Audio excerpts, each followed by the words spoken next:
think that the mayor's going to have to right that ship, because right now everybody thinks out there, the developers think that we're going to have a moratorium. So now the folks that want to build, the building permits where we get a lot of our money from, they're way down, up to 50% right now, and it's going to be a shortfall on the budget. Nora, she's done a heck of a great job in trying to put something together where we can save some more money, and the impact isn't quite as much, but we're still looking at a little over $500,000 shortfall.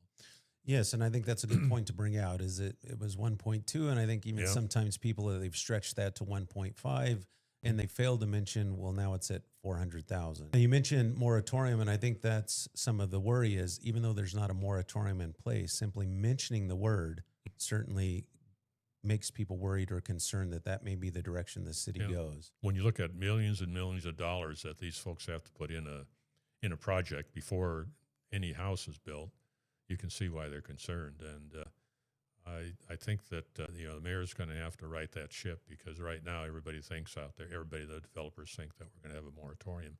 Now, I'm against that type of growth if it gets into ag ground, but infill, as long as it's the right type of project, not two-story buildings going into single-family dwellings, I don't have a problem with that. And the other thing, too, that the problem that we have is I've talked to the county commissioners about this. They're releasing way too much ag ground, to the city. County commissioners release the ground in the county, and then they expect the city to annex it. And that's got to stop, because a lot of these people that are running for county commissioner or on the commissioner currently, that's one of their platforms when they got elected.